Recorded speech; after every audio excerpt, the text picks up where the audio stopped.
Okay, folks, thank you all for coming tonight. I'm sure there's other places you'd rather be, especially when it's nice outside, but you're here and you're stuck with it, so that's what it's going to be.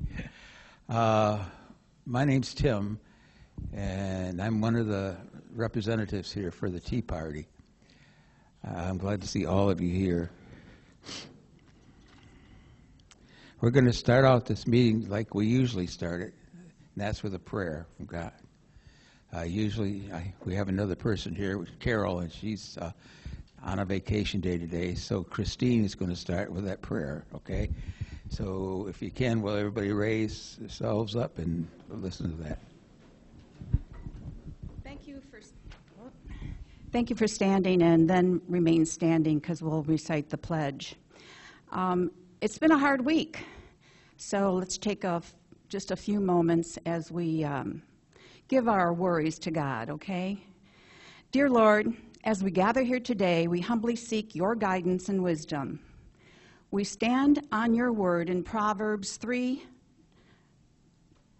chapter 3, verse 5 and 6. Trust in the Lord with all your heart and lean not on your own understanding. In all your ways submit to him, and he will make your path straight. Lord, we ask that you help us as we seek clarity and understanding of everything heard at this meeting tonight. Lead us in the right direction and bless our discussions.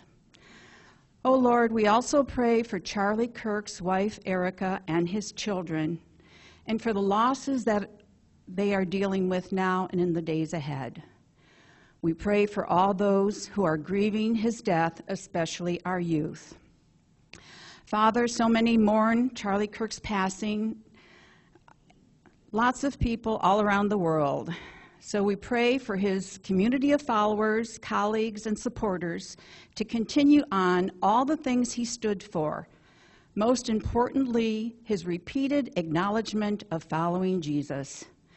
May his followers find healing in unity, encouragement in your word, and wisdom in how to move forward with the great legacy he has left behind. Thank you, Lord, for giving us Charlie Kirk. Amen. Okay, we'll do the pledge now.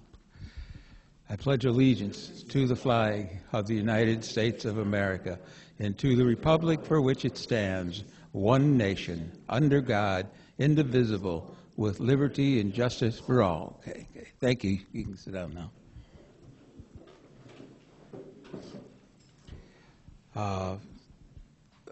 I'd like to also tell you that we ought to have a minute of silence for Charlie. He was a good man, and he was doing a lot for the country. So if you don't mind, just take a minute to bow your heads and give him a second of silence. Thank you.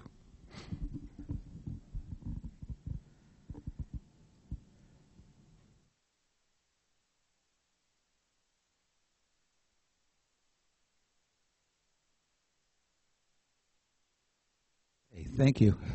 That'll do for right now.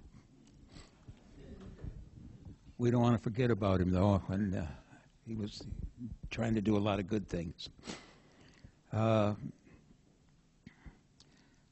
Our guest speakers today are going to be candidates for the Lapeer City Mayor.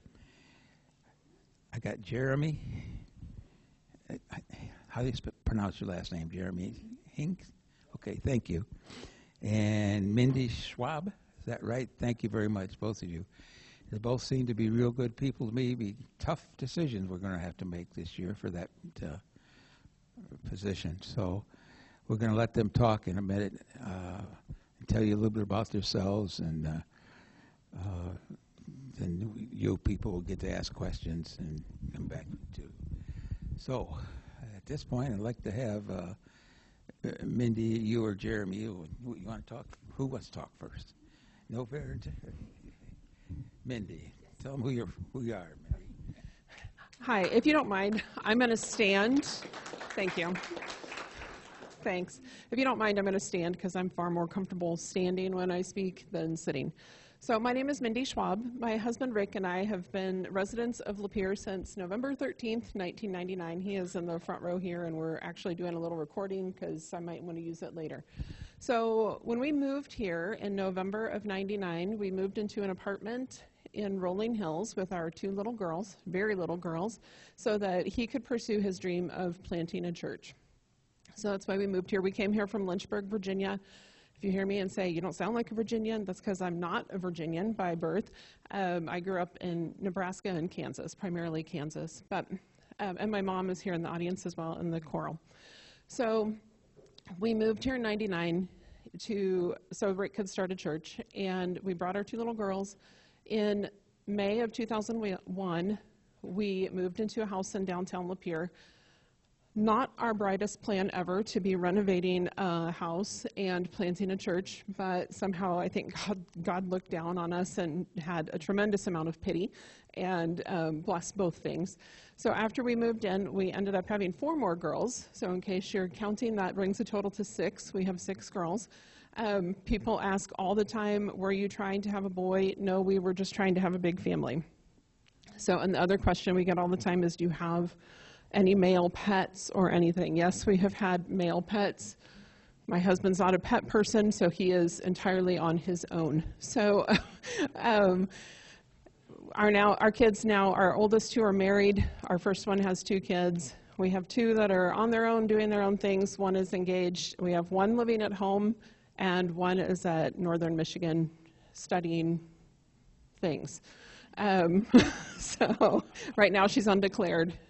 Cheering and snowboarding are going to be high on the agenda. So I homeschooled for many years, homeschooled our kids. While we were homeschooling, I was actively involved in the homeschooling community. Eventually we decided it was time to put all the kids in public school. And after we put them all in public school, I was very involved in the school system. I was a member of the parent advisory committees in each building, and I was also a member of the district-wide PAC. So at one point, I think I was representing a school in each level at the PAC meetings once a month with the district. So in 2012, I decided, I had been praying for a while, that God would give me a job, and I had this ridiculous list of requests. I was like, there is no job like this. Sure enough, there was. I got a job working part-time at Lapeer Alcohol and Drug Screening. So when I gave God this ridiculous list of requests, I forgot to tell him that I didn't want to be watching women provide urine samples. But that is what I do. God really blessed my time there. And I became manager in 2014, and then I bought the business in 2015.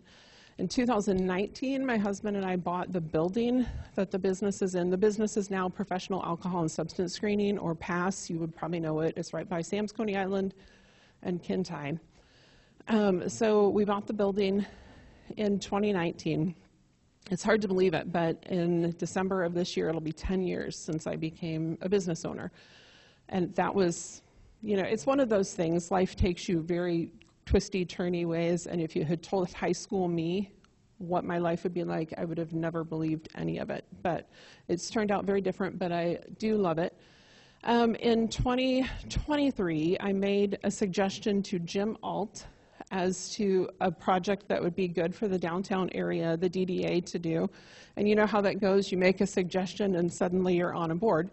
So he asked me if I wanted to be on the Downtown Development Authority board, and I said yes. And that is basically how I started paying attention to city politics, was because of my work in the DDA.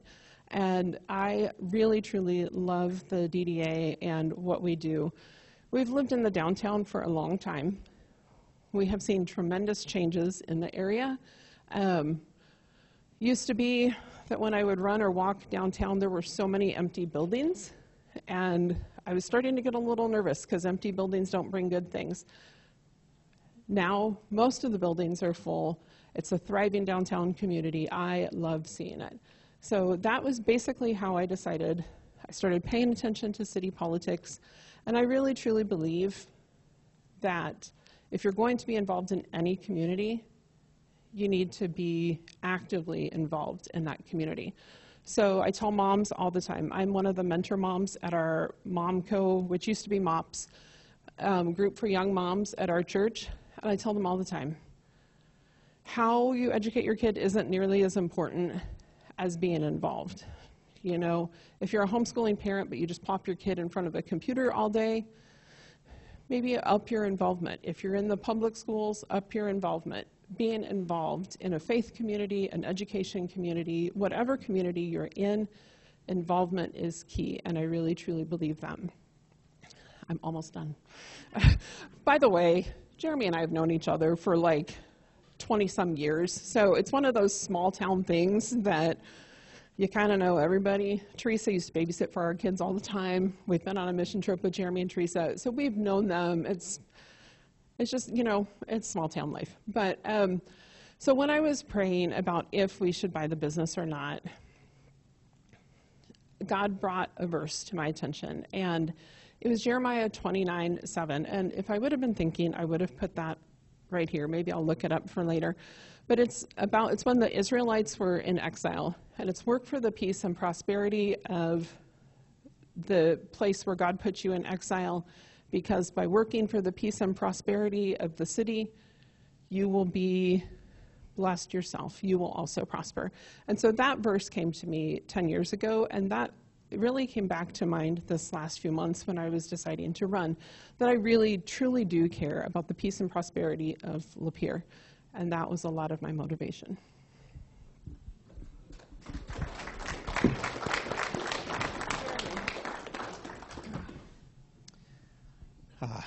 Good evening. Thank you for welcoming me back. It's good to see some of you that I've seen previously, and some that I know, and some I don't. As you have heard, my name is Jeremy Hing. I'm running for mayor. As many had pointed out, we've known each other for quite some time. And I love Mindy. She's a sister in Christ, and we've had some good times together. Recent years, we haven't been as much in contact, but some of you might know we've also been out of the country for some of that time as well. In fact, Mindy was on a team that came and visited us in one of those countries. So my background is, my wife and I, we're Lapeer natives. She grew up, was born and raised here in Lapeer. I moved out here in around 91 as a high schooler, and graduated from, at the time was called Lapeer East, and met my wife shortly after. We dated for some time, and we got married. We started a family, and while our children were still toddlers, we stepped up to a calling to the mission field. Wasn't our plan, wasn't something that we were talking about for years. It kind of came upon us swiftly. In fact, if we weren't pursuing God's leading and having the Holy Spirit move us in that, we probably would have waited till the kids were grown up, off to college, and things felt safe. But that's not what we had in store for us. That's not what our calling was. During that time, we spent 8 years overseas. We wore many hats. My wife was primarily in education at an international Christian school for missionaries and nationals. It was predominantly nationals from the upper class of that country. And there was about a 5% missionary kid population. So our kids went there for a couple years, and then we homeschooled after that. It just fit better with our schedule and the things that we were doing. We also worked in a lot of disaster relief and community development, a lot of construction work, building churches and homes for the homeless. And we put a lot of effort and passion into building relationships on trust, and then developing those relationships to have greater impact, not just for the mission, but also in the individuals' lives, in our lives. Our lives are so fulfilled and enriched as a result of many of those relationships, and we still have some contact with them to this day. We've hosted international families on occasion right here in Lapeer at our own home, and continue to develop those relationships and see that those relationships flourish and produce. However, when we came back to the United States and settled in Lapeer, we bought our home in Andrews Rivers, which there was a second phase going in right around the time, 2019 is when we came back.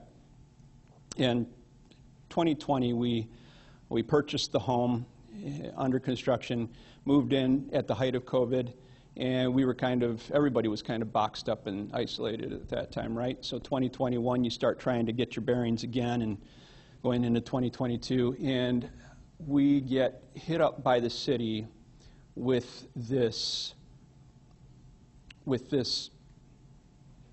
SAD, they call it, Special Assessment District.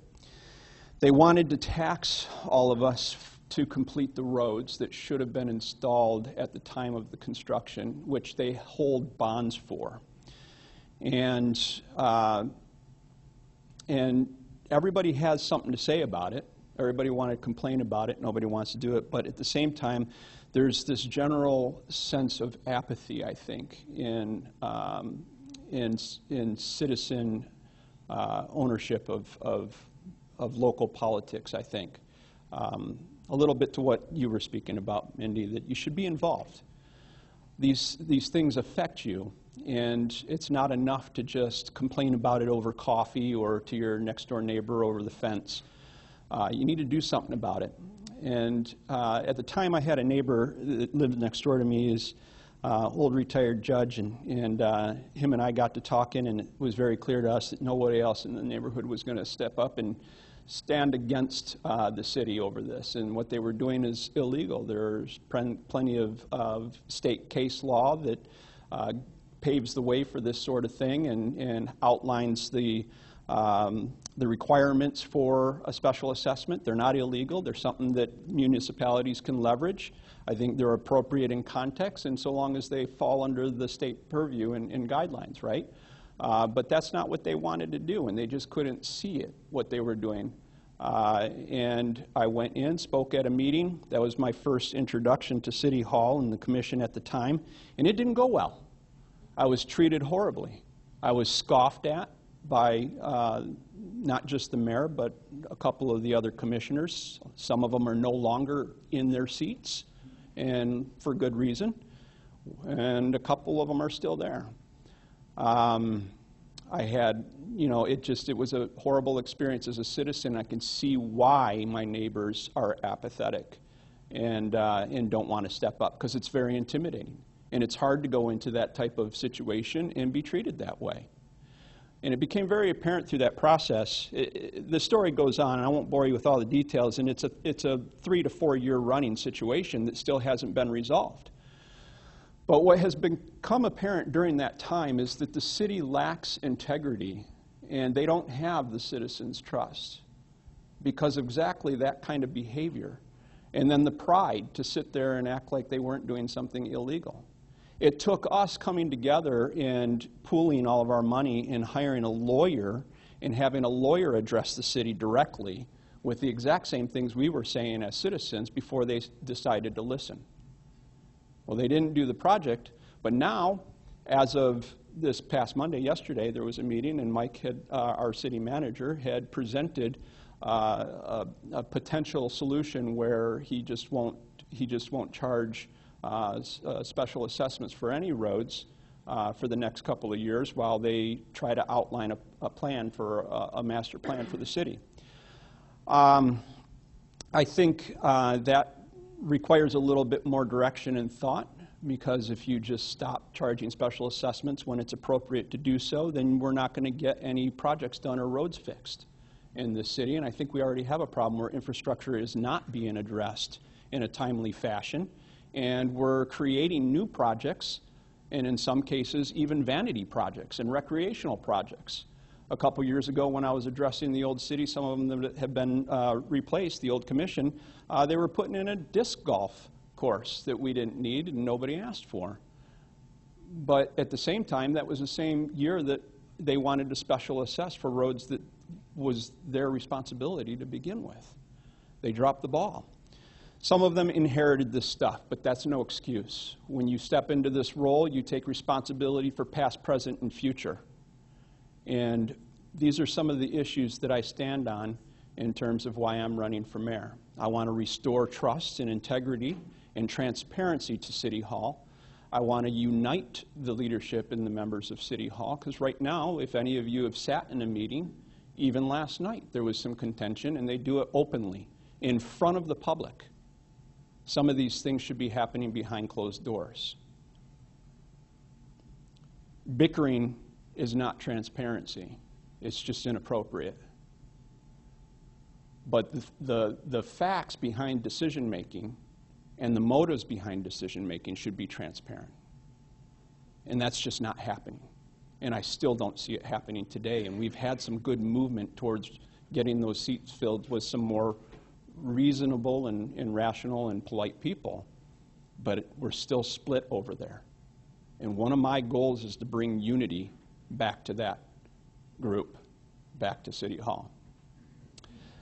At any event, you can learn more about what I stand for and some of my personal history at my campaign page. It's on Facebook. You can just search for Vote Hing and follow. I also have a website that outlines my platform issues and where I stand on them. That's at votehing.com. I have some flyers in the back that you can grab if you want. And for any of you that are interested, I know some of you, if you live in the city and you have a desire to sign up on the sheet back there and put one of my signs in your yard, I would really appreciate it. Aside from that, there's always the option to pass me your email or your phone number, and I'll reach out to you, and I'd be happy to have a conversation with you privately and not hold up the meeting on tangents. Well, that's it. That's it for me. Thank you guys for having me. I really appreciate it.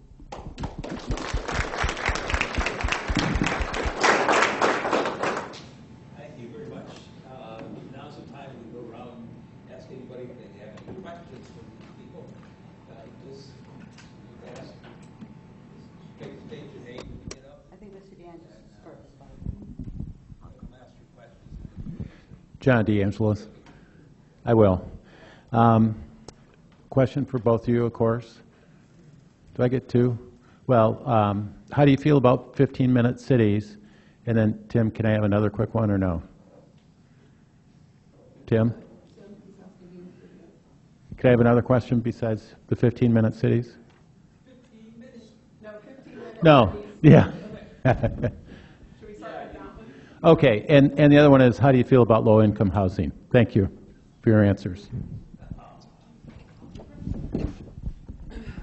Okay, how do I feel about 15-minute cities? So if you haven't been following, this is something, it actually just came up last night at the meeting, that you should be able to, if the city is structured properly, be able to get anywhere in the city in 15 minutes. That's the basic gist of it. I am actually very much in favor of it. I think it's a good plan. Already the city is like 70% walkable, 75% walkable. I love that. I love seeing people walking and biking. I would like to see more safe biking areas. And I say this because in my line of work, doing drug and alcohol screening, a great many of the people that I work with they've lost their license in some way. They've had a DUI or something, so they don't have the ability to drive themselves places. So I think it's vitally important. We used to have a client who lived up in the North Branch area and would ride his e-bike down to Lapeer for testing. And for a long time, you know, in certain weather, maybe his family would bring him. But I think it's vitally important that we have a city and a community that is easily accessible by car, by bike, by foot, no matter how you work it. I would like to see more availability of not just restaurants and things, but maybe a simple grocery store downtown. I think that would be really nice. And I say that as a downtown resident. So actually, it was kind of funny. When I had started working, there were times that the kids were home by themselves. You know, they were all appropriate age. And I came home one night and they're like, I'm so hungry. Like, did you guys forget where the kitchen is? Like, what's the problem? And then once I pointed out to them that they could walk to Rogers Pharmacy 2 blocks from our house and get food, it was like a light bulb lit up.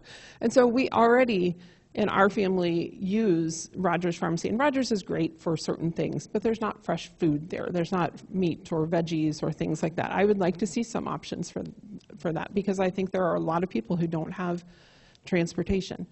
So low-income housing. Not yesterday, but the week last Monday, there was a session, like a workshop session on housing. I went, got home that night, and my brain was like on fire. I was so excited about this. Part of the discussion was about the E.T. White property in the middle of town. And there were a number of different things suggested.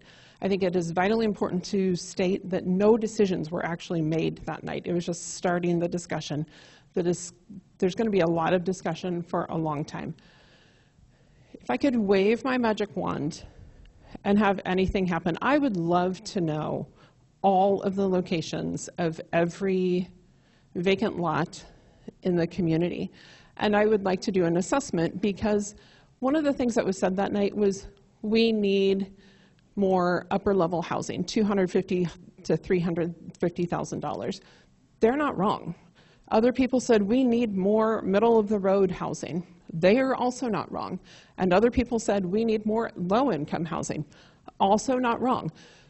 So if we are going to create a community that is good for everybody, we need to address all the housing needs. Somebody else at that meeting brought up that we need more viable housing options for senior citizens. And I think that is true as well. At some point, we will have fewer seniors. So whatever we do needs to work for us now, and it needs to work for us later.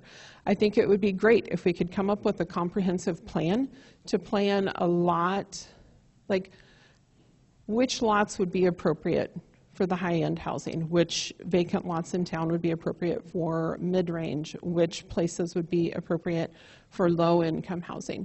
We have to accommodate them all. I feel extremely strongly about that.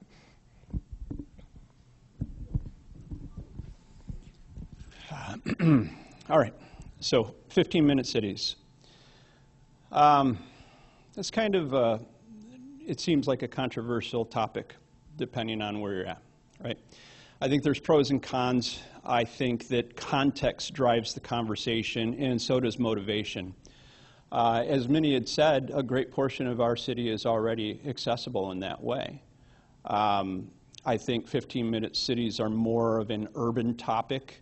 It's kind of hard to be 15-minute accessible to North Branch. I lived there at one point when my wife and I built our first house out on McTaggart. And yeah, it's hard making that trek to Lapeer from North Branch. But it's not something that I expect to be under 15 minutes, given the context of being in a rural, small city, small town in the Midwest, right? So I think concerning that topic, context and motivation drives that. I think Lapeer's doing pretty good if the percentages are that high in terms of its accessibility, and it can improve. Moving on to the low-income thing, yes, we did have a meeting, workshop on Monday night. I'll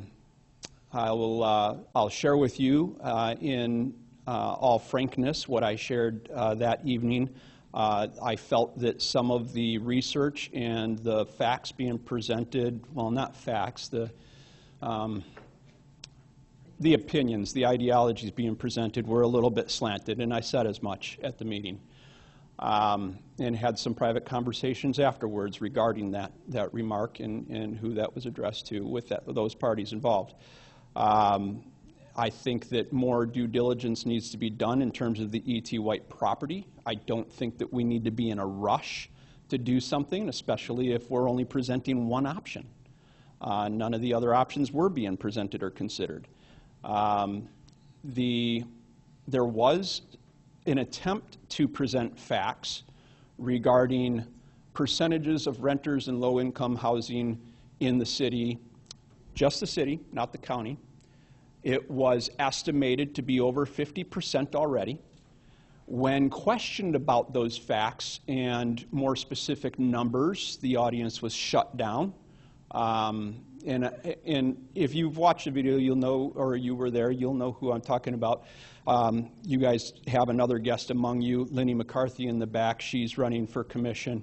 She's running unopposed, so she's somebody to listen to at the meeting. And she asked a clarification question on the facts, on the statistics being presented, and she was told that this wasn't a Q&A session, which I think that if you're presenting facts and statistics, that clarification, when asked for, is perfectly fine to give in a workshop. It wasn't a debate. These are the types of things that I want to see change in City Hall, that type of rudeness and behavior. I feel like that contributes to the lack of trust in the citizens, and I feel like that contributes to the lack of transparency, that type of behavior. Now, if those statistics are true, which we haven't seen any paperwork to validate, but if we have an over 50% low-income housing, then we're meeting that need in a small town, in a rural area. This isn't Detroit. This isn't Flint. Now, there were other people on that side of the fence that said things rashly, and I don't agree with some of that. And I don't think that that's the way to have civil discourse and try to work together and cooperate to come to some type of understanding and make a valid decision, a knowledgeable decision. So I'm not endorsing any of the sides, but if we just look at the facts and we use common sense, if we're over 50% in low-income housing ratio to the other two, where do the other two stand? And we're a small town, rural context. So why do we need to cater to that more than what we already have?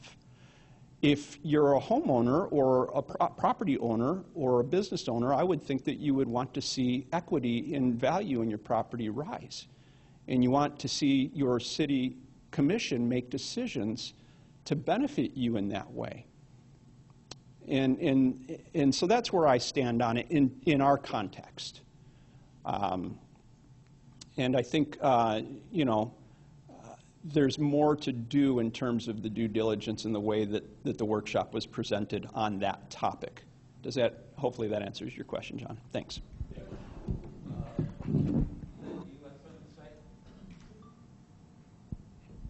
Well, thank you for both of you folks for being here tonight. With everything going on, it's kind of crazy right now, but people are asking, who's what, and what's this, what do you stand for?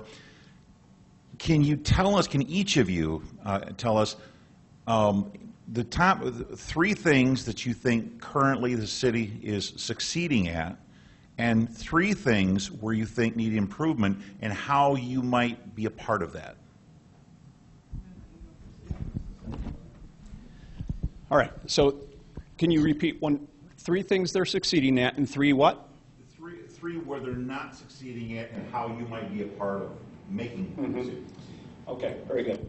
So just on the front end, I'll answer the not succeeding at. I think they're not succeeding at earning trust amongst the citizens, transparency, and unity and cooperation, which I've already addressed, so I won't go in length. So I want to just get that out of the way. Hopefully that answers your question. If you have more questions regarding that for me personally, we can talk after the meeting. Now, what are they succeeding at? I think that there are some good policies that are coming down the line in hindsight of some things that were inherited. Our current city manager has done some great work in getting policy adjusted so that industry is outside of the city limit, or at least outside of residential zoning areas. Some of you, as I had mentioned, I live in Andrews Rivers. If any of you live in that area or any of the adjoining areas or anywhere on South Saginaw, then you know what I'm talking about. We have daily marijuana to the nth smell and odor in our faces. You can't even have your windows open in your home, enjoy your property, nothing. You can't mow your lawn without getting a headache or feeling the effects of industry, okay? And our city manager has done a great job adjusting to something he inherited, okay? Now, I'm not in favor of everything he's done, but that's something that I could credit him to and say he's done a great job there. And so when they see that there's a problem that is within grasp, I think they try to do something. Now, on the flip side of that, I think that industry should be having citations, and our ordinances should be enforced, and they're not. There are a few citations, but not to the extent that they're being violated. The ordinances are being violated. And I think that we can improve there, and that's something that I would like to see happen. I would pursue that and ensure that that's happening. In fact, some of those things came up last night about other things that weren't being enforced. In terms of Parks and Recreation, I think the city is doing a great job ensuring that its citizens and those who want to visit our city have ample of opportunities to enjoy the outdoors and enjoy recreational areas that are available to them. We have trails. In fact, there was a couple of meetings back where they had approved a particular project for trails, and those are great things, and I think that's good. I think that on the flip side of that we shouldn't start new things when we have ample amount of things available, when we have infrastructure that needs to be attended to. And then a third thing I think that they're doing good is they are employing outstanding city employees in various positions.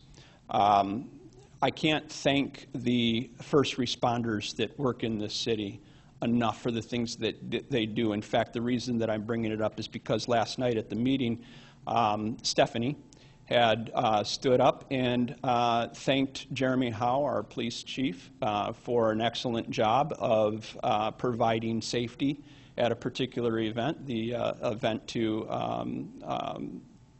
observe in memory Charlie Kirk and at the vigil, and I think that moments like that are representative of the type of class of employees, public workers and people who are here to serve, and they really do their jobs well.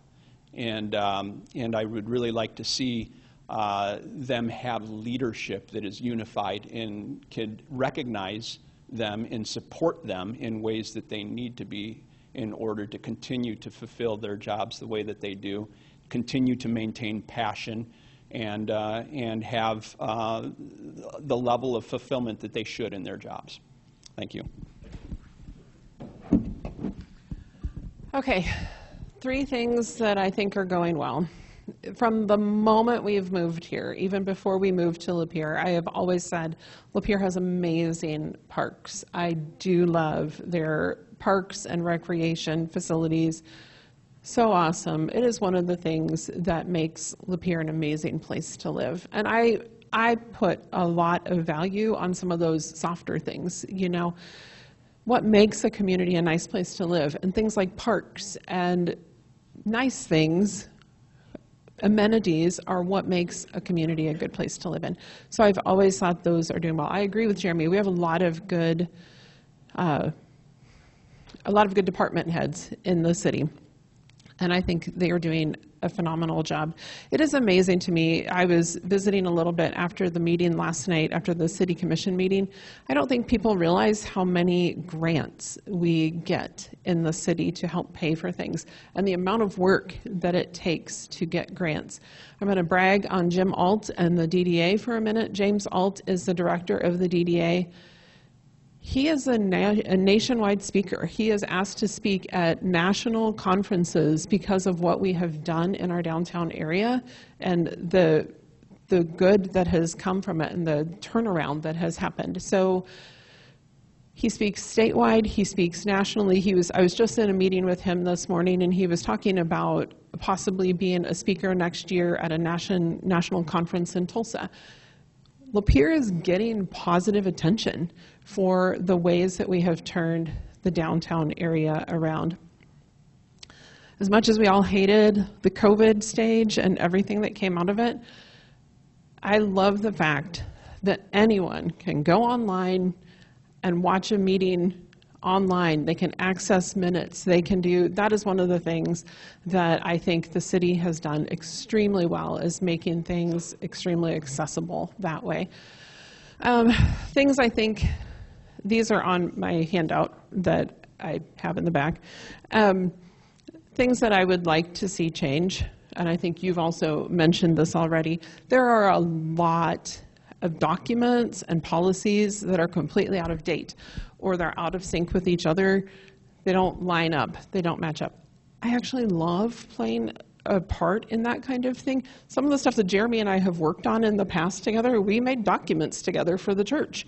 So, you know, I love that kind of thing. I would love to see, and it's come up at so many meetings, that we need to do this. All right, let's set a timeline and let's get these things done. It has to happen. I really believe strongly that we should be investing in the people who invest in the city. Let's talk about the fire site downtown and that gigantic hole in the block. Tom LaMagna has an excellent plan for what should go there. Commercial and retail space on the main level, housing, apartments, hotel spaces on the second and third floors. It's a beautiful plan. Tons of money. And so how can we help people who want to invest? You know, he has a plan right now. This was the meeting I was at. I sit on 2 committees on the DDA. You're required to be on 2 committees. I'm on the placemaking committee and the business development committee. The placemaking committee is beautification, extras, murals, art, things like that. And today, we met on the 3rd floor of the Opera House. Y'all know what I'm talking about when I say the Opera House?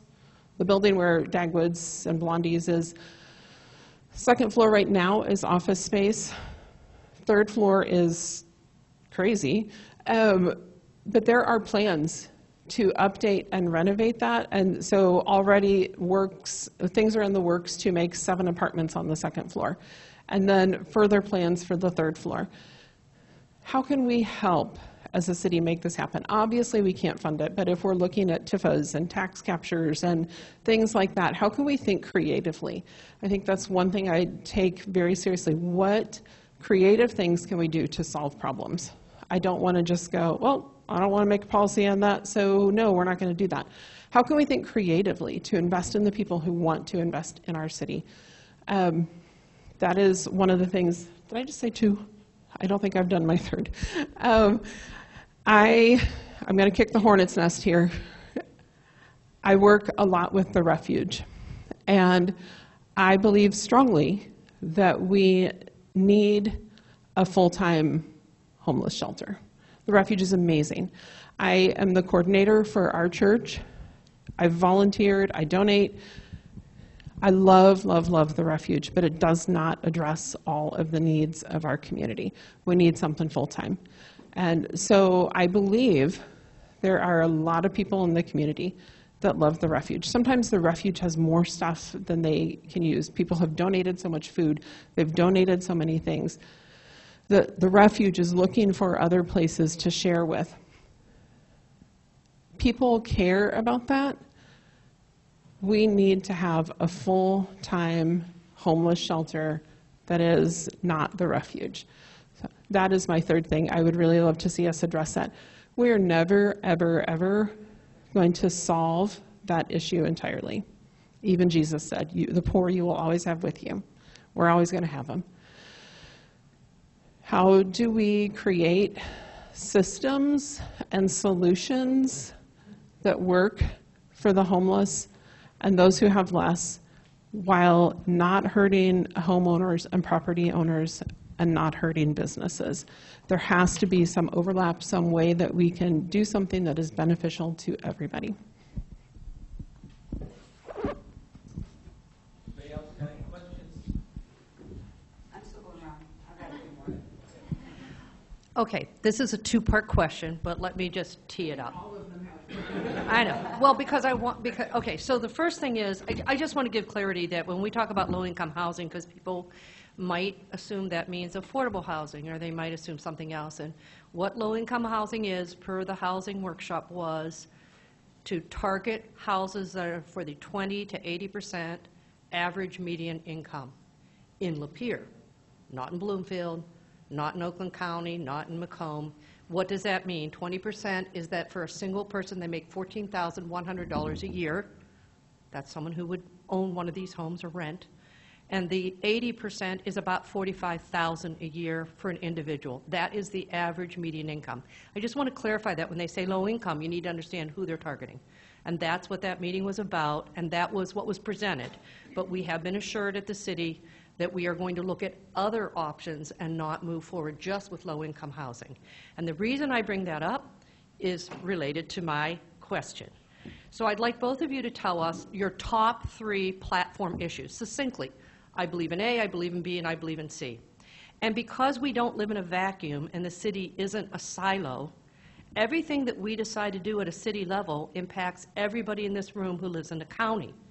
You know, we sometimes think, well, I don't vote for them because I'm out of the city. But when they make a decision, i.e. put low-income housing on the white property, that affects the whole county. So my question is, with your platform 3 issues, how do you see that also impacting the county? How do you see what the city does pulls the county through? Does that make sense? Yes? Good. Yes. I'm giving it back. Is that one question or 2? What was It was. The first part is your three issues. Okay, and the second part And is then how does that affect the county as a whole? Like, how do you see what happens in the city affects the county? Grassroots, people in the county are going to ask people to vote for mayors in the city.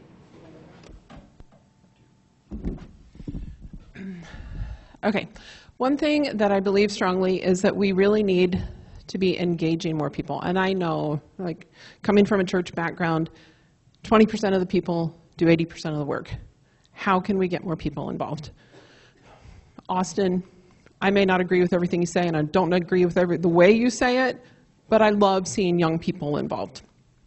So how can we get more young people? How can we get a wide range of voices? I think that is extremely important. We need to be hearing from everybody. So more involvement, and across all ages, we need to be hearing this. I think there are some significant issues right now, and you've already touched on this a little bit, Jeremy. Some of the communication in the city commission. You and I might land on different sides of this fence, but I hear some of the things people are saying, and you might be saying, I care about this, I trust all the people, but the way you're communicating it does not imply trust. So I think we need to work on the communication so that when you have a verbal and a nonverbal that don't match, we hear the nonverbal. How can we improve that so that everybody feels heard? And I would really value that. And like I said, investing in the investors. It's so hard for me to pick my top 3 because actually I had a friend say about me once, if I had a pull string, it would be, I feel strongly about. And because I say that a lot, I feel strongly about so many things, but I think investing in the investors. We've lost some significant properties downtown. The building inspector, we just did a renovation in my building, and the building inspector said, we don't want to lose any more. I'm like, you're right. How do we make it possible for people to finance fire suppression systems? That is as unglamorous as it comes, but we need it because we have a lot of properties that there are apartments on the 2nd floor that can't be used because there's no fire suppression. If I was a building owner and I could only use half of my building, I'd be frustrated. So how do we help people fully use their full investment? Now, that was my top 3. What? What else am I forgetting, Lenny? Well, then how would the things that you're looking at Oh, yes. for the county as a whole? Correct. Yes. And that goes back to the communication thing. We all have to care about each other.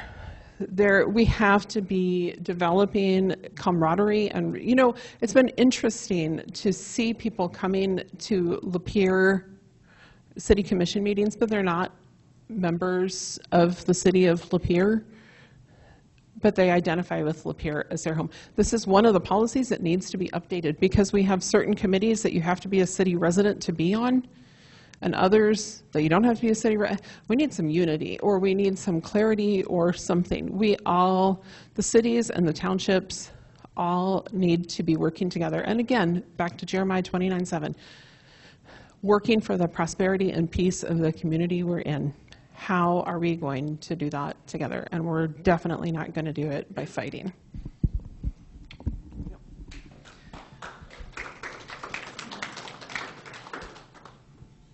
Okay. Well, I've outlined my platform issues in 4 points, actually, Lenny. So to choose only 3 is... One just has to go, Jeremy. Yeah.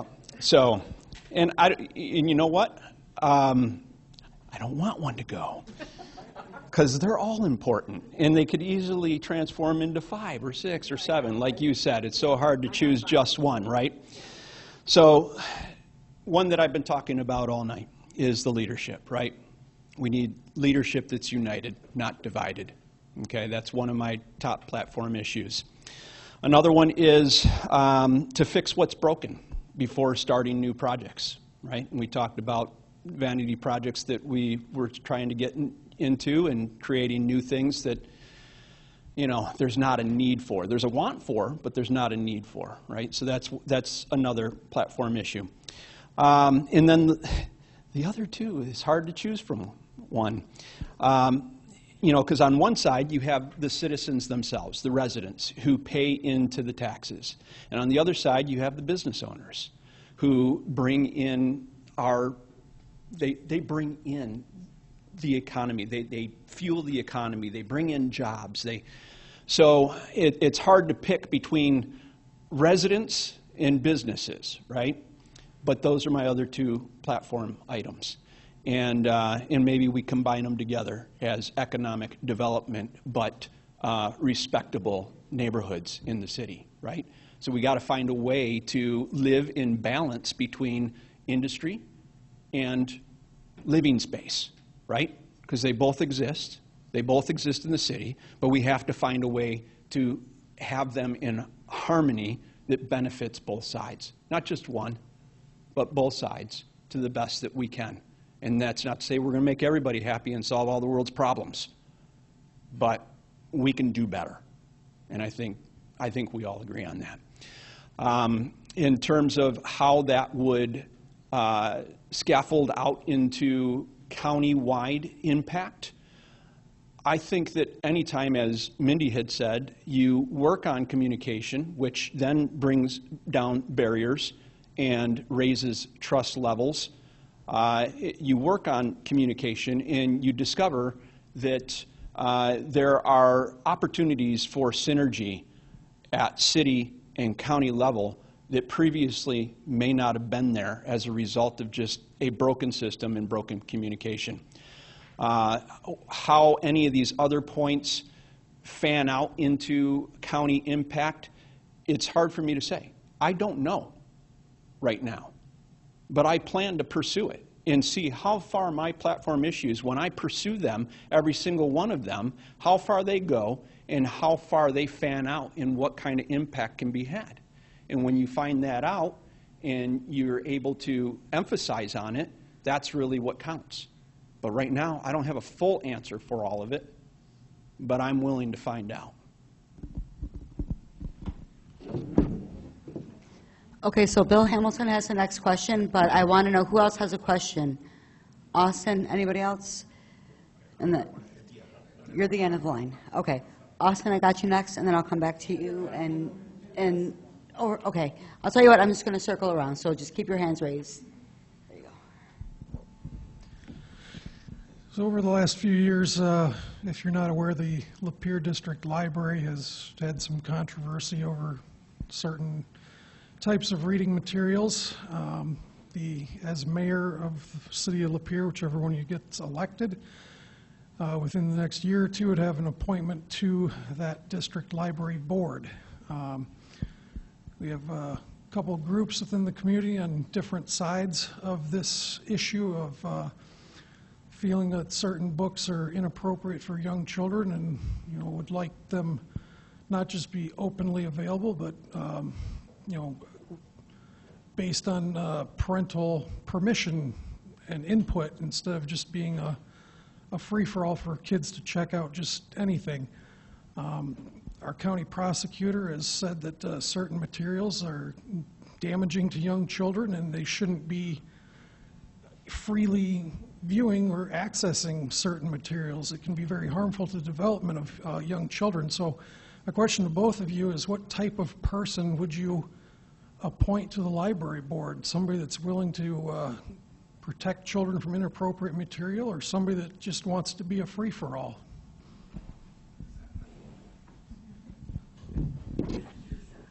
Gosh, that is a big question. Because I feel like in protecting children, you also very definitely run the risk of tightening the reins on free speech. And I personally think it is important that we maintain the First Amendment. I think that is very important. I think, and I could be wrong, I have not, honestly, the stuff with the library is all over the place, and it's been a little hard to follow everything that is happening.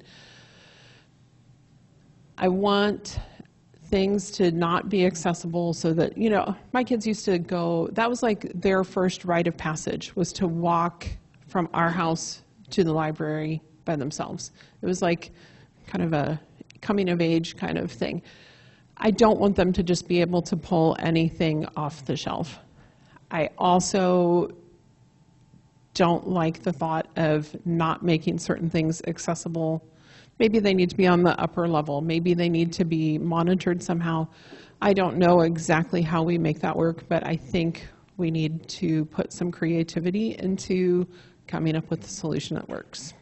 Also, my favorite book has people getting beheaded, and fathers-in-law sleeping with daughters-in-law, and people being stoned to death. I'm talking about the Bible. I mean, there's a lot of offensive stuff in the Bible. A lot of, somebody being, the man taking his concubine and hacking her up into 12 pieces and sending her body all around to the 12 tribes of Israel. There's a lot. So I really, really want to tread carefully on that one. I don't know who I would appoint. Jeremy said something earlier, and I have heard this phrase many times, for now. I don't know how I feel about that for now. But obviously, I hate the fact that our library is in such a shambles. To me, a good library is a vital service for any community. I want our library to be a vibrant, healthy place. I'm going to diverge from that path just a little bit. I will agree that it is sad that the library is in shambles right now, and that is divided as well, and that it has been a pain point of controversy in our community. And it's unfortunate, because I think that there have been not very gentle or respectful interactions on both sides of the fence. However, I do have a very solid stance for myself, for my convictions regarding that. And simply put, it is this: if that is an appointment that the mayor makes for that particular directorship, and I was in that position, I would be looking for somebody who has values that protect children.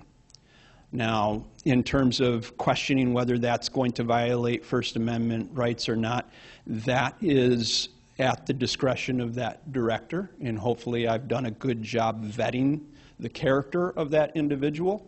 and we are in alignment that children are to be protected at certain stages and ages of development.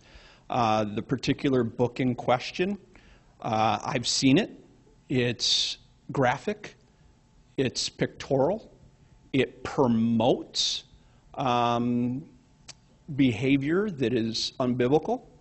I don't disagree that the Bible is controversial and has some very graphic things in it, but it doesn't draw it out for you like pornography. So I feel like that's an apples to oranges comparison. I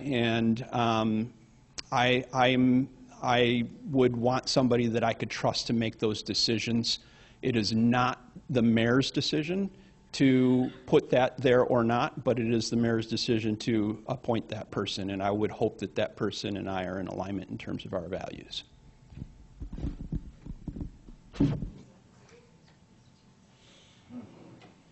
Okay. My name's Chris Klaus. I own a business in town, and right now, actually, I'm living in town because we're building a home. I hope God blesses you too, because I'll vote for one of you, okay? Because I think the sad thing is that other than you showing up and talking, the city is in big trouble, okay? I know so many business owners that say they refuse to do any more business in Lapeer, okay? Our people, our businesses are fed up. Our streets are shot. We call it Shock City. You need a new pair of shocks when you come to our city, okay? I pay city tax. I pay income tax to the city. And then the city got a grant that said if you can find a way to pay for this, you can hire another employee. We have to pay money every year to re-register our business every single year. How stupid is that? Okay, we've been here for 30 years, all right? The city plowed up our asphalt in the winter. It took 3 years for them to just come and patch only about a 20-foot area, okay? And they did a crappy job. So I'm trying to form a question. I feel for you because I don't think there's anything you can do. I really don't. I think the people that are running this city should be taken away and voted out and hire some business people that know what to do. So my question is, other than showing up and arguing with them, what are you going to do? Well, I stole the mic from Jeremy because I thought I would have an answer, and then you changed the question on me, Chris. That's actually been a frustration with mine as I've watched city commission meetings. Yeah, well, and I mean, can I out your location? Park Street. Yeah. That area, like twice a year, row engineering, twice a year for Right. the last 20 years. And so Chris and Renee are on Park Street, which is 1 block off of our street, and it's right behind my business. And there are plans, and they keep getting kicked down the road to redo parking lot 9, which will directly impact my business. And that parking lot is awful, and it needs to be redone. As every time they talk about it, I do that because as much as I love the downtown area, when you have the car show going on in front of my business and the parking lot ripped out behind my business, where am I supposed to do business? I don't know. And I actually think parking lot 9 desperately needs to be redone. Can't wait for it to be redone, but it's going to hurt a lot. And then, there are other projects that could be happening at the same time. It's going to really impact businesses. I don't have an answer for you on the roads, but I will say I've watched city commission meetings where I am frustrated as a business owner with some of the ways that the city handles business. And I'm going to cite a specific thing, and I'm going to try and keep it as short as I can. July 7th, you can go watch the meeting on YouTube. There was a lot of discussion a marijuana dispensary had changed hands. They wanted to have a grand opening event. They had been working, they'd filled out applications. I really, truly believe that they were trying to do what was right to get their event approved. I'm not exaggerating, 20 to 30 minutes of debate at least over this one thing.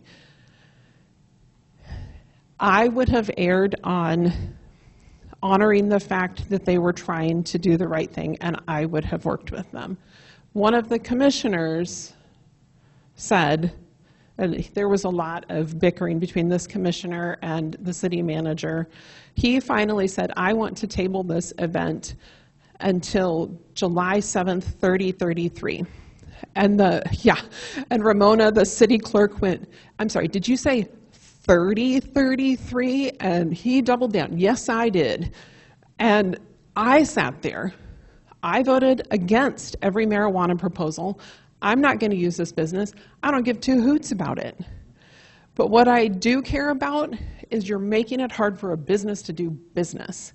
And if you go access those minutes in the city, on the city website, it says, Commissioner so-and-so moved this, and it says to July 7th, 3033, parentheses, not a typo. I sat there so frustrated. Like, you can't be pro-business and draw businesses into our community and treat them like that. You may not like it, but they're here. The voters voted to have them here. We have to support businesses. So that didn't answer any of your comments about streets, but that is how do we become more business friendly? And that hasn't affected my business yet. I hope it doesn't.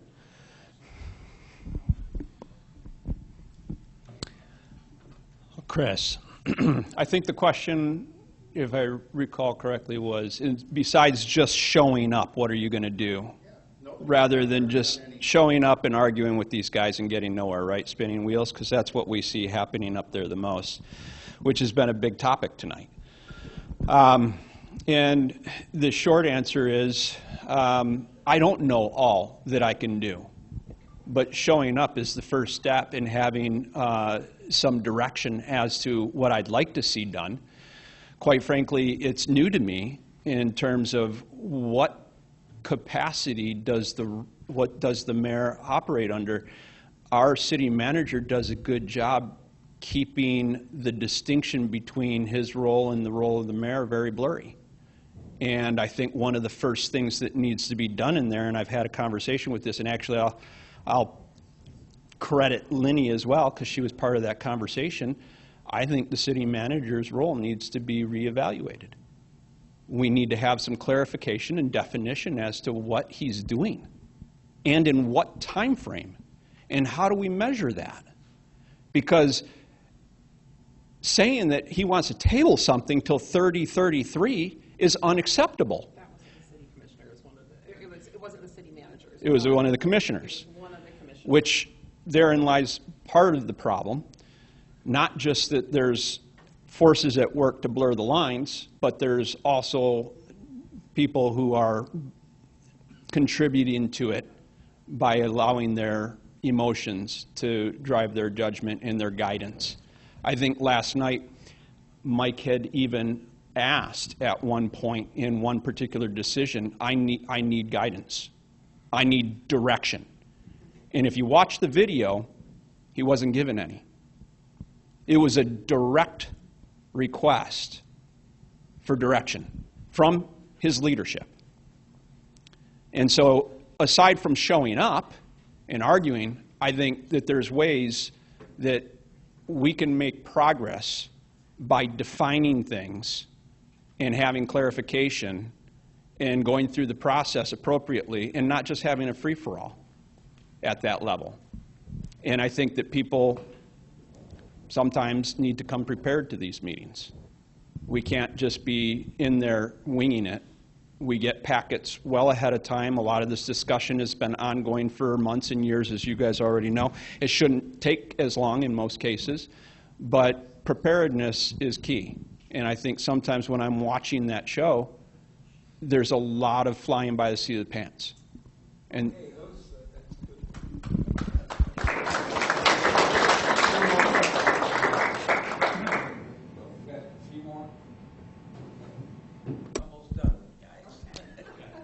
hello, everyone. Austin Franzel, Lapeer County Young Republican Chairman, 9th District Young Republican Chairman, and as of yesterday, I officially accepted homeless spit survivor as well on my resume. So I know these homeless are getting out of pocket nowadays. They're acting all out. Now, listen, there's really one way to kind of break down which candidate I'm going to be sending support for. We had a situation back in COVID where we saw indefinite employees at a federal level all over the place mandating our nation in ways that we could do nothing about because they were indefinite. Now, I have come to learn over the past couple weeks that we have turned City Manager Mike Womack as an indefinite employee. So I just ask, are you in favor of firing him, and how soon? I actually happen to like him. I also feel like he's not been here long enough to give him a fair shake. So I think so I already knew you were going to vote for Jeremy. I'm totally fine with that. So I'm not in favor of firing him. I would like to give him additional time to see what he can do. Someone had asked me that previously, and my answer to them was this. I'm not running for mayor to fire Mike Womack. That's not my priority. Am I happy with him right now? I'm not. I've had some run-ins with him, and I've had some private conversations that I'm not very happy with in terms of his work ethic and his philosophy, especially when you disagree with me on something that is clearly illegal and you want to justify it somehow. But my motivation isn't to fire him, it's to help him understand with clarity and communication that he has a job to fulfill. And I think that when his efforts are directed appropriately from leadership, he can get some things done. And I've seen him get some things done. The short answer was, when I was asked that the first time, is that Mike Womack is in charge of whether he gets fired or not me. But I think we need to help him define his role and then evaluate him after he's had some time to live up to it or not. I will say he is standing on shaky ground, though.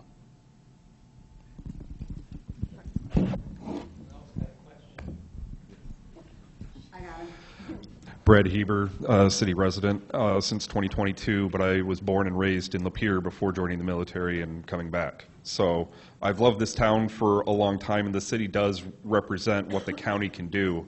And one of the failings that I've seen is telecommunications as a whole, because Charter and then Spectrum continues to become more and more expensive. And if you look at the Lapeer news and discussion groups on a daily basis, people are saying, what's the best internet because this is too expensive. There's been federal grants through the Inflation Reduction Act as well as others to be able to try and provide money to be able to install fiber throughout Michigan and this country. But for whatever reason, it seems that fiber is not coming to Lapeer. And I've only seen one plan where fiber is coming through Lapeer, but there's no seemingly big discussion about how do we get city residents access to fiber and not just allowing Lapeer to be a transitory hub. I'm going to answer first because I am not a tech person, and Jeremy probably has a way better answer for this than I'm putting all my faith in you, Jeremy. I don't know. That's an excellent question. I don't know how to answer it, and frankly, I feel like it would be a really great discussion for the county. Like, our church is in Attica. I lovingly call Attica the technological hole in the ground because, like, right now, what do we have, AT&T? Our phones work fine out there. When we had Sprint, no, horrible. That's a great question. I think it should be asked, and I think you might be a great person if we were going to start getting more people involved in things.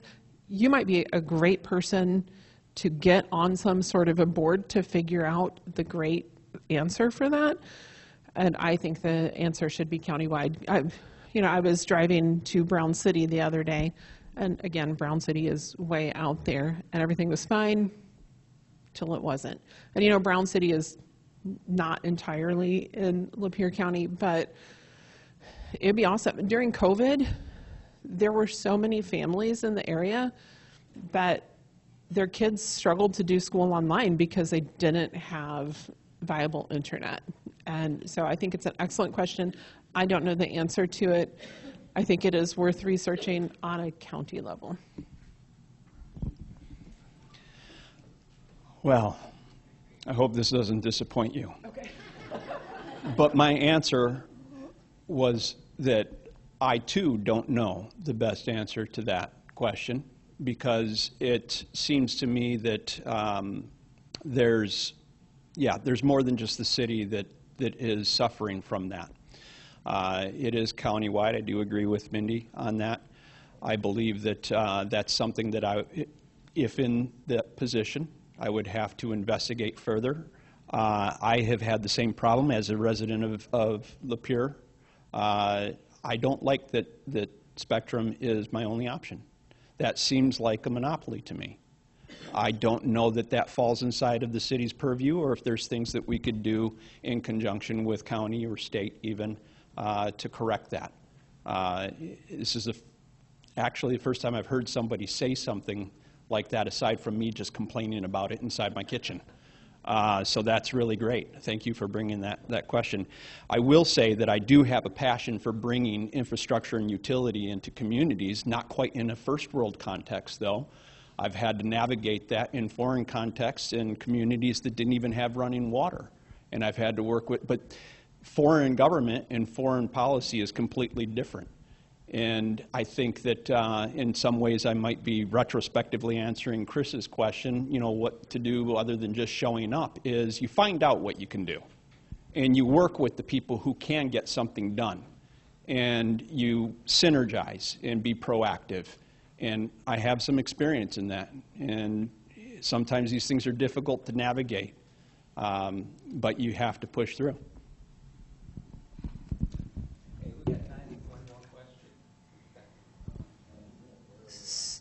Tim?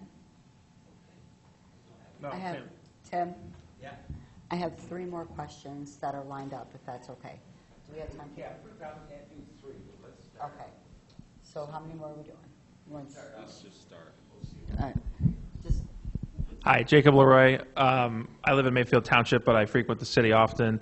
I'll try to keep this short as we have some more people that want to ask questions. But the Golden Arrow Center, in my opinion, is a problem in Lapeer. Where it stands right now, I don't think it matters what your opinion on it is. I think whatever you think about it and what it should be, right now it's a problem. There are people coming into our town that are frequenting that center, and then they're loitering and being vagrants around that center in that neighborhood. And then there are also people walking through downtown and causing issues. Austin and I ran into someone who was from Detroit. He was a homeless guy. He was with someone who we knew to be, at the Golden Arrow Center. And so he had caused an issue where he was walking on the street. He appeared to be under the influence of drugs, and he actually got arrested because he had a warrant. So I don't think it's being properly managed.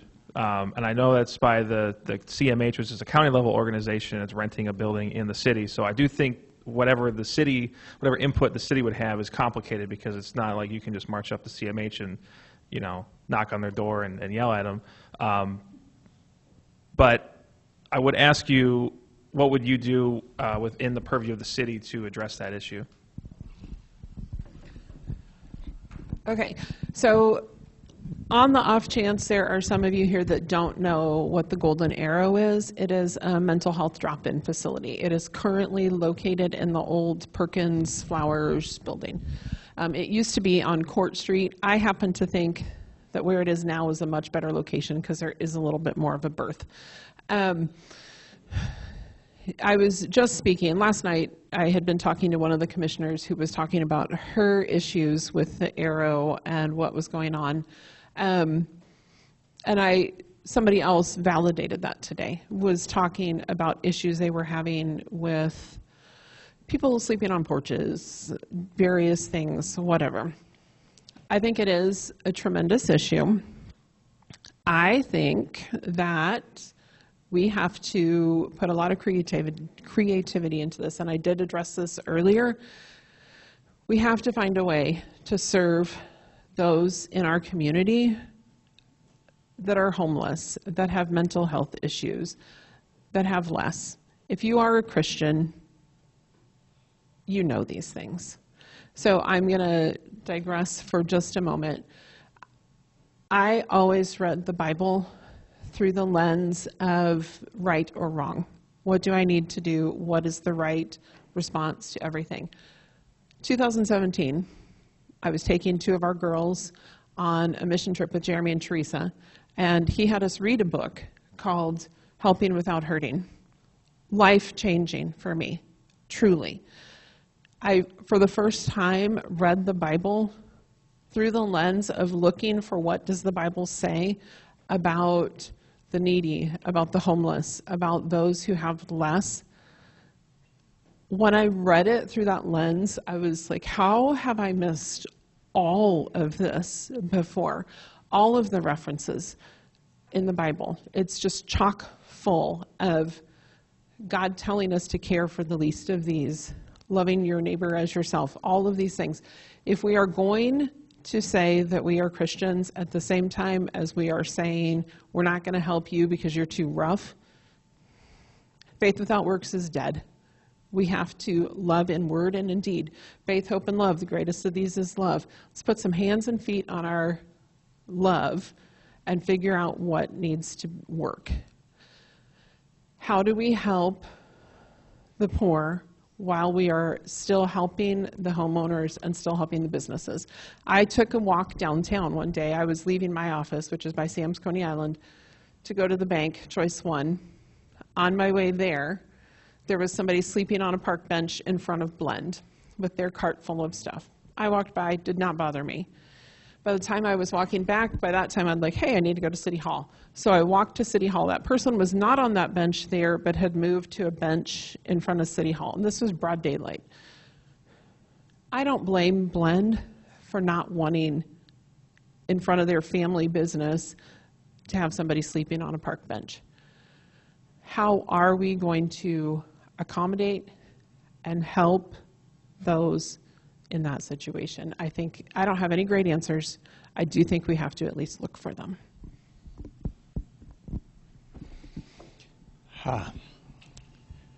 Well, it's a challenging question for sure because your actions and decisions have a domino effect.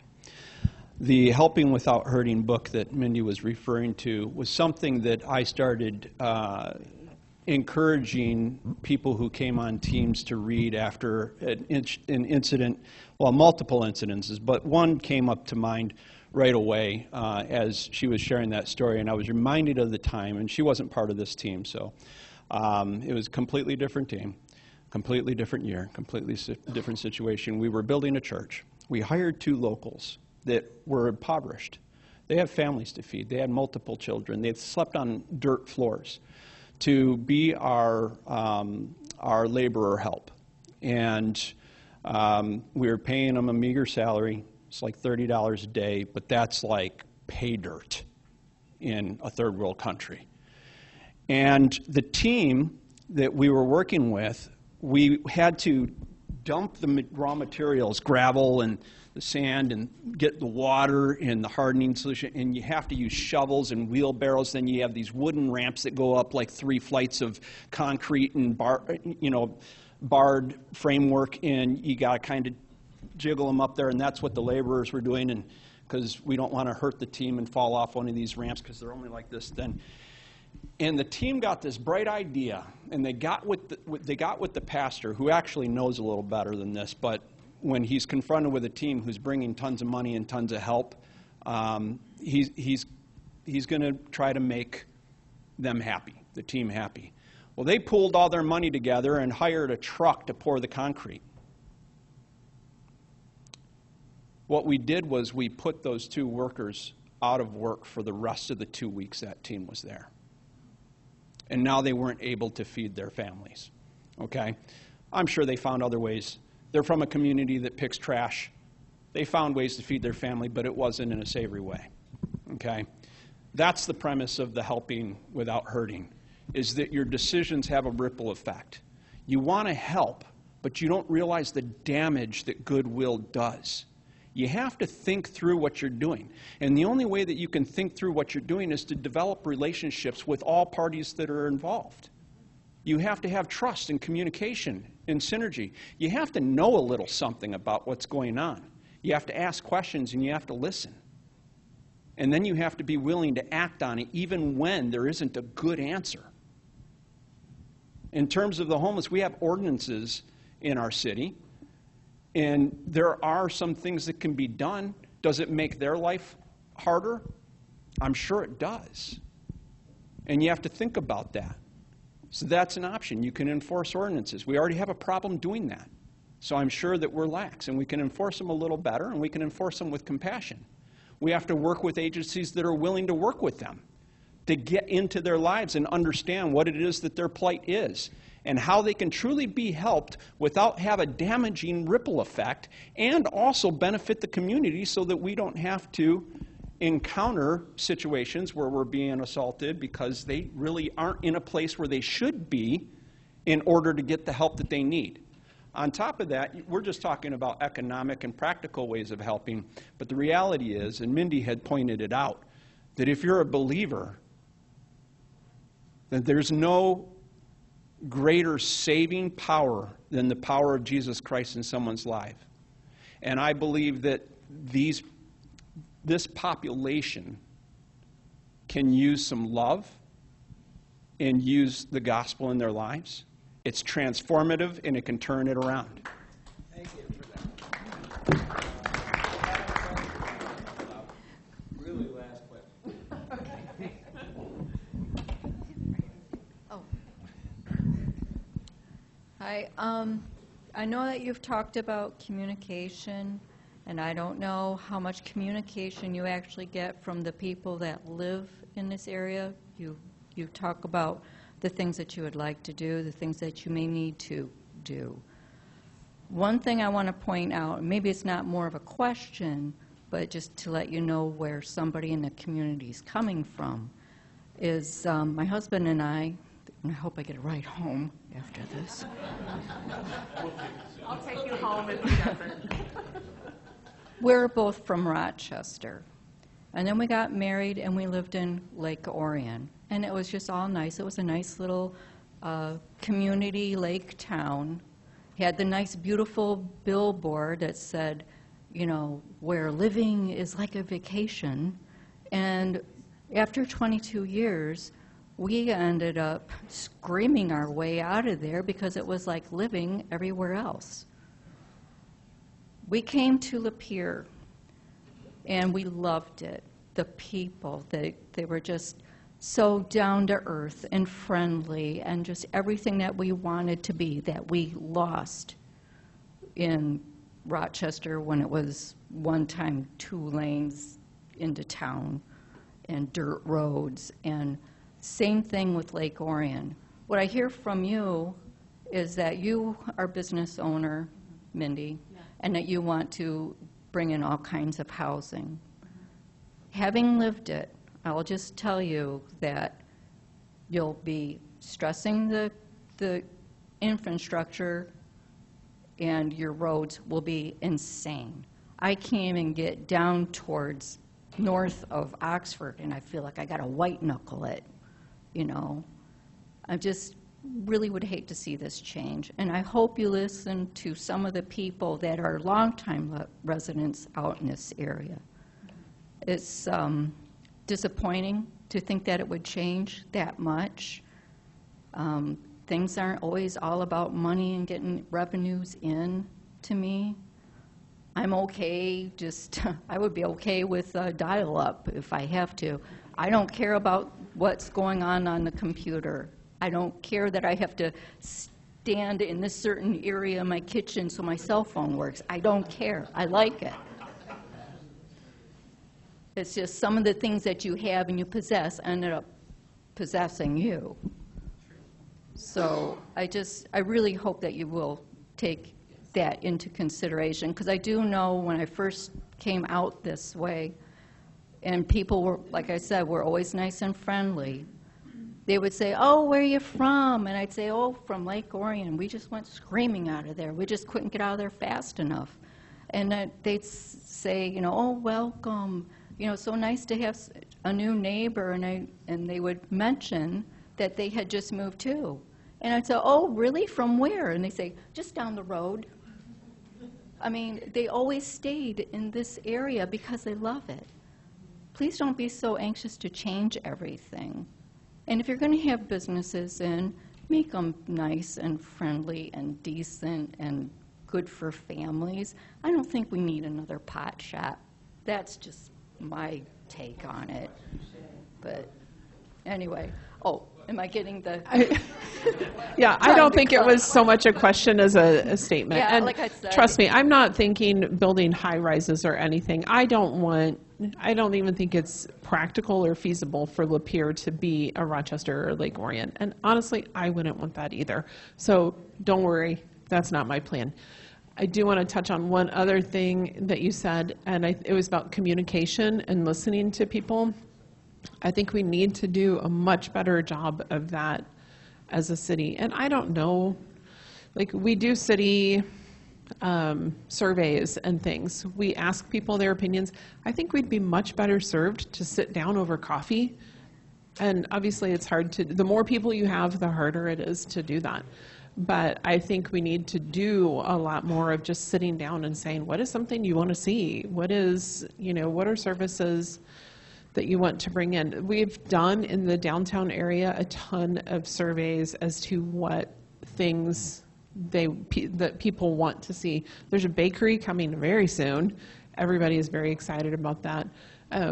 So trust me, I'm not wanting to recreate Rochester or Lake Orion, or you can rest assured that is not part of the plan. Oh, I hope not. It's not. Okay.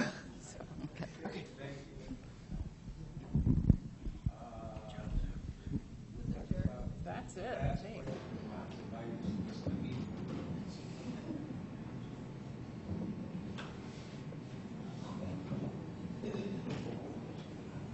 First thing to do is want to thank you both for coming. It means quite a bit.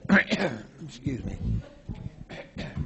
The thing is, when you're talking about people that are running for offices, no matter what kind it is, okay, it's a lot better if you can sit here, and these people out here, these are the people that are going to vote for you, okay? And they see you, and they hear you, and they get an idea of what your thinking is like. You have a better chance than the person who is running but nobody's seen, and nobody's talked to. Nobody's been able to ask him those questions, sometimes longer than they need to be, but they ask them and they get this. So we're very happy to get there, and that's what our groups are all about, the Tea Party and the Stand Up America and a few of the other ones around here. You need to come to these groups so that people really get to know who you are, okay? And I don't pay them any money for being here. They're just here, That was it. My jokes ain't even doing any good anymore. I'm telling you, it's crazy. It's too late. Yeah. So again, I'm saying thank you, and again, I hope you can stay around for a couple minutes after this thing, and because I'm sure there's some people that got some questions for you. So at this point.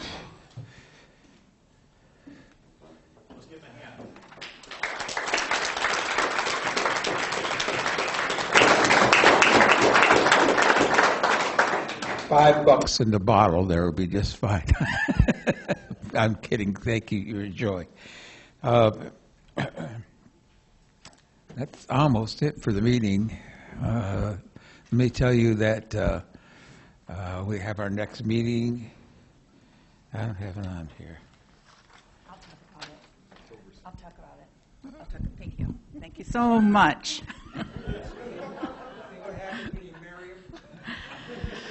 Okay, in this segment of our meeting, we've been talking a little bit about the petitions that are coming up in the election in November of 2026. So we had Carla Wagner here, and she took a whole meeting to talk about Axe My Tax, that petition.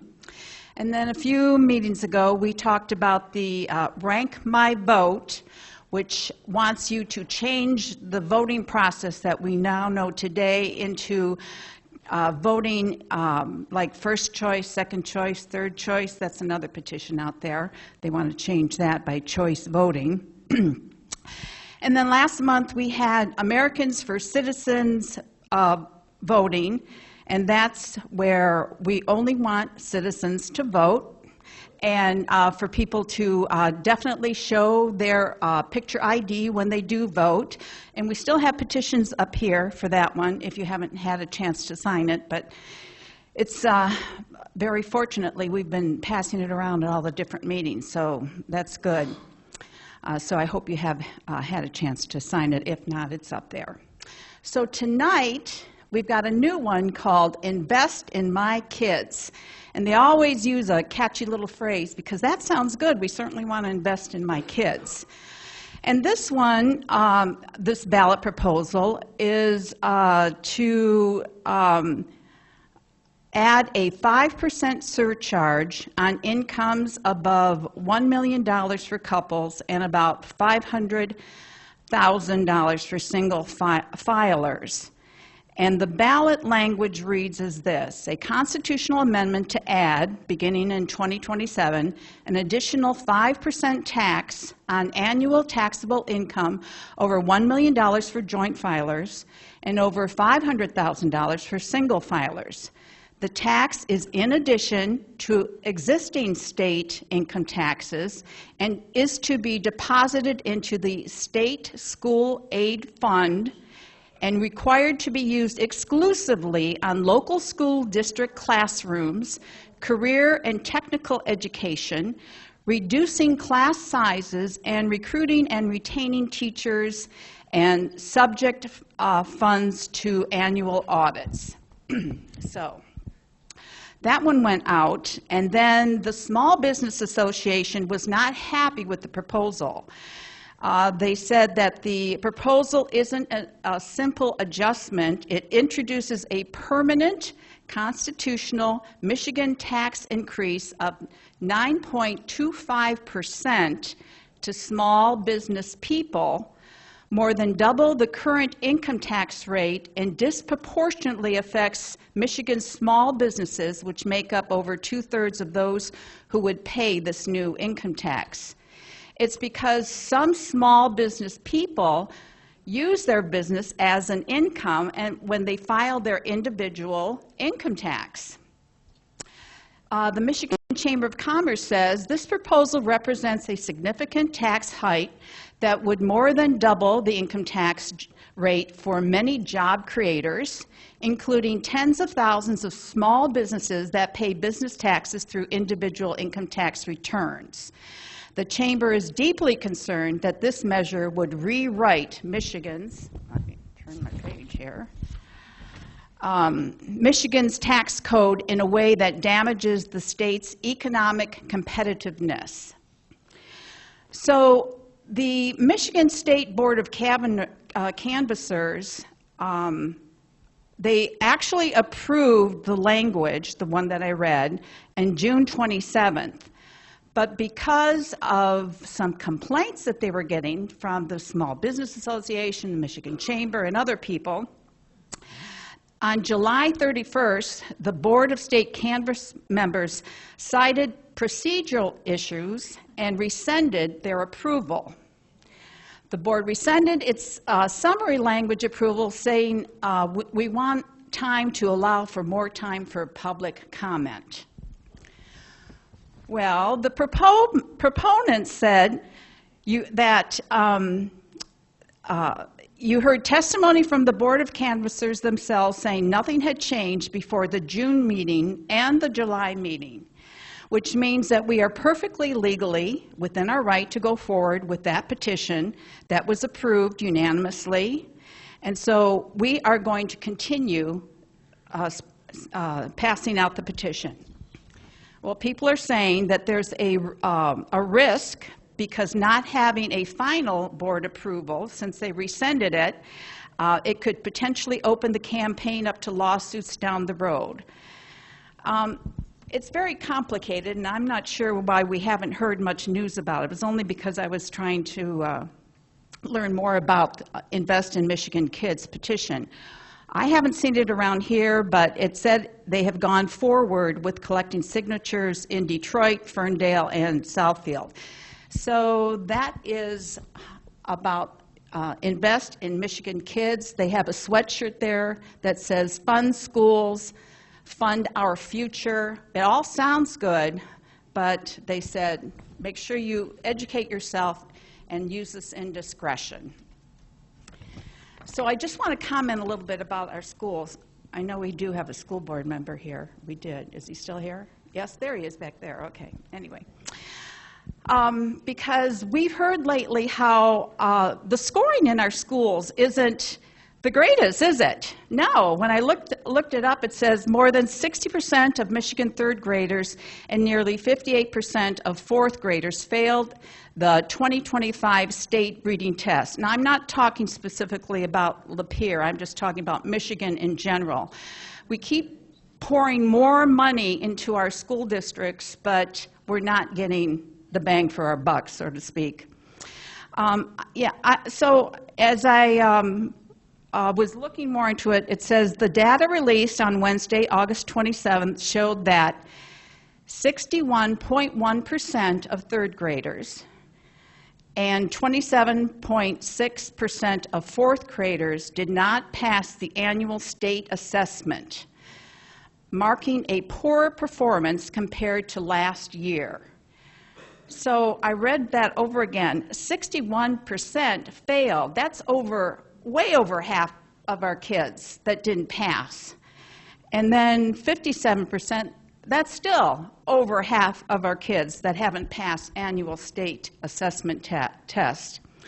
So I think that we need to really think about this when we're spending money on Invest in Our Kids. So I wanted to give those statistics. Next slide, please. Because, nope, the orange one, that one, School superintendents have been invited to our meeting in October. So our next meeting deals with many of the school superintendents. Actually, Stephanie, how many did you get a confirmation? I have not gotten any confirmations yet. I'm still working on getting all the secretaries. Okay, but you're inviting how many? 5. 5 we have 5, Lapeer, yes. Elmont, Dryden, North Branch, and Emily City. Okay, so get your questions ready for the superintendents that are coming at our next meeting, which is going to be on October 21st. And then just to give you another follow-up, November 18th meeting, a gubernatorial candidate, Tom Leonard, will be here to talk to everyone, introduce himself. If you don't know Tom, he was a prior Attorney General for the state of Michigan. And also Michigan Senate candidate Donnie Steele.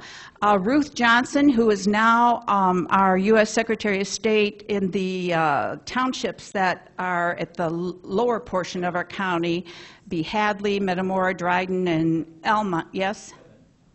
I'm sorry, what did I say? Oh, I'm sorry. She used to be Secretary of Okay. No, she wasn't. Oh, she was? Donnie Steele? you said Ruth No. Johnson. Oh, no, Ruth Johnson used to be. I'm sorry. Yes, well, she is term limited, so Donnie Steele, who is now a representative in the Orion Township, Rochester area, yeah, she's going to be running for Ruth Johnson's seat. So she's going to come on November 18th. In December, we don't have a meeting. We're taking a break, and we're going to celebrate the holidays in December. And you can have your mic back now. Thank you, everyone.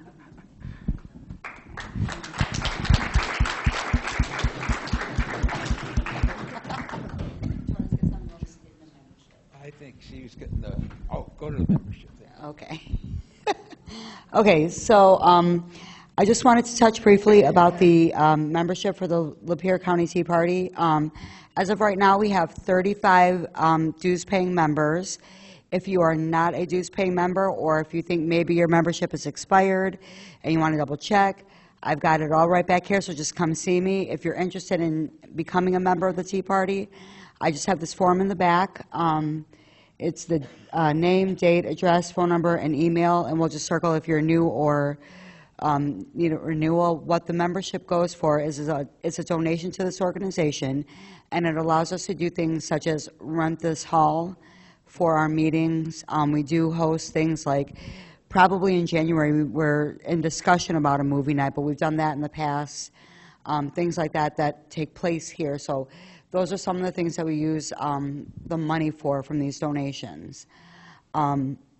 Also in the back, just really quick while I have the microphone, I've got the sign-in sheet. If you have not signed in, please do so. Even if you don't want to be a member, I can add you to our email list so that you can continue to get updates from us. There are also plenty of flyers back there for a lot of different fundraisers and events that are coming up. So help yourself to any of those. Otherwise, that's all I have for right now. Thank you. Okay, folks, let's end this thing like we started. We'll end it with a prayer before we go here, okay? You don't even have to get up. Have a good night. Who's got announcements? Oh. Any announcements? Okay. And then Jack, you got something to say? Wait. Hello again, everyone. Pleasure to be here with you as always.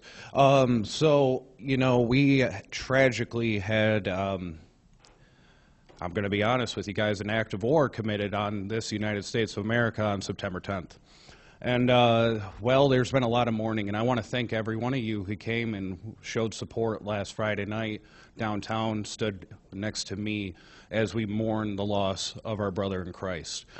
I know I'm doing the right thing when I have rhinos and I have progressives attacking me. And, I find that so inspirational, truly, because that means I'm on the right path. But I do want to announce this tonight. We have opened up the Lapeer County Young Republican Freedom Ball for free for everyone who wants to come, because we're going to make it a celebration of life for Charlie Kirk. We have spent quite a bit of money, so we are asking for donations. Half of the proceeded donations will be split with Turning Point USA. It is going to be a wonderful event. There will be food provided, there will be drinks, and we're looking forward to standing beside all of you guys and honoring a great man who fought for so many of our beliefs, who did it the right way and was told, well, was taken away from us far too soon. So hope to see you all there. God bless you all, and thank you.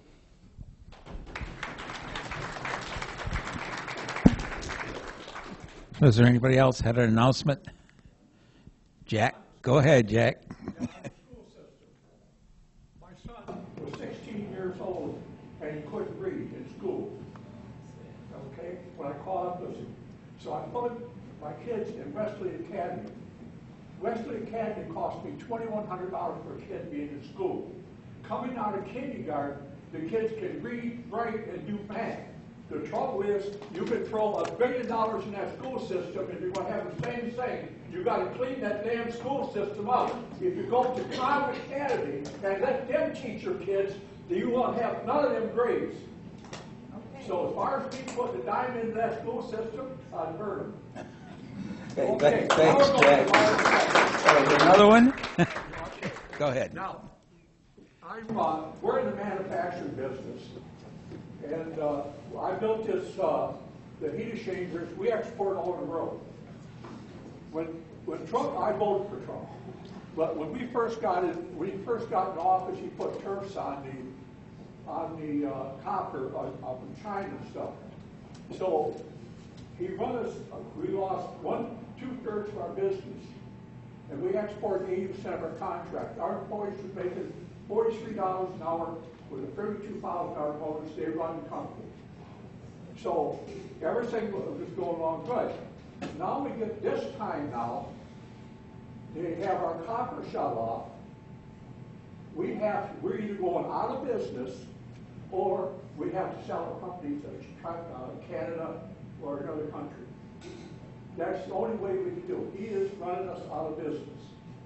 Now, the problem is, when you get into the facts, the aluminum, he is in Europe today, or going to England to try to get aluminum.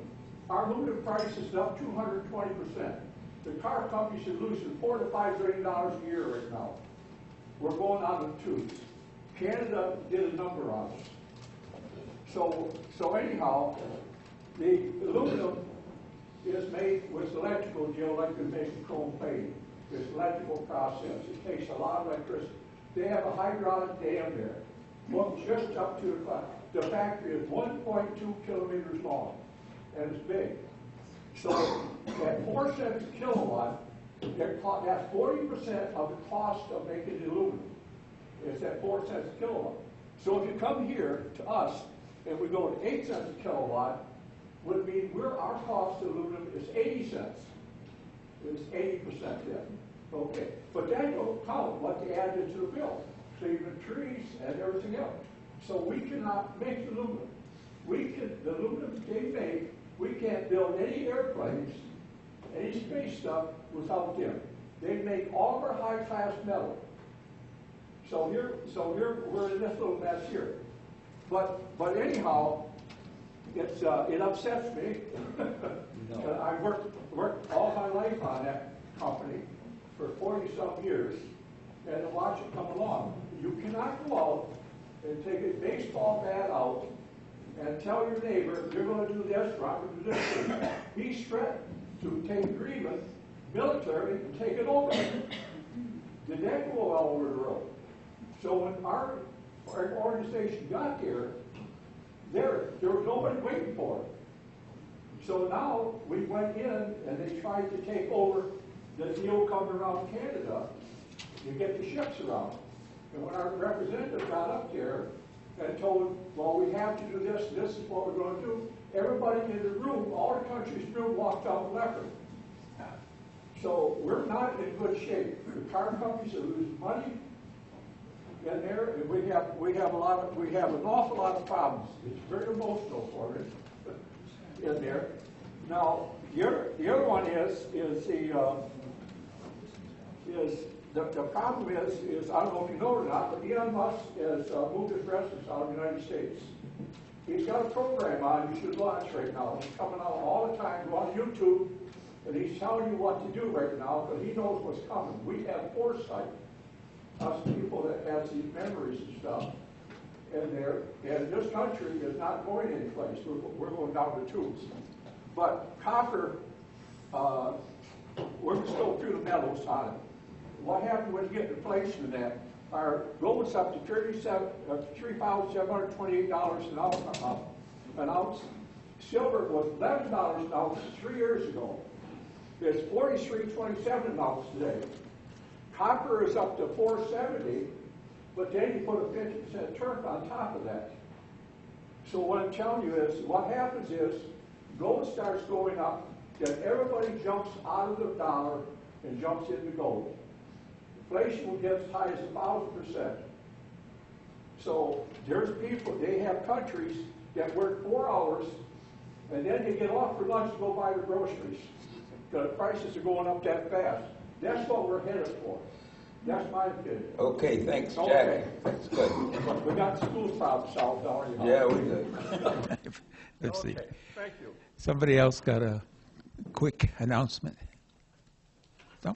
No. Well, that being the case, then we're gonna close the meeting out. Let me remind you that our next business party meeting is on October 7th at 7 o'clock.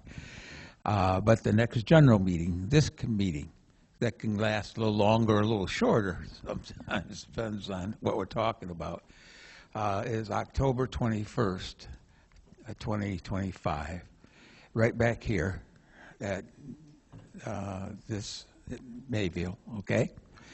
Thank you all for coming out. You guys all be careful on the way home. I gave the prayer. Yeah, said thank you for coming, and and it was good. I thought they had enough prayer for tonight. Thanks, folks. Come on, we'll see you next month.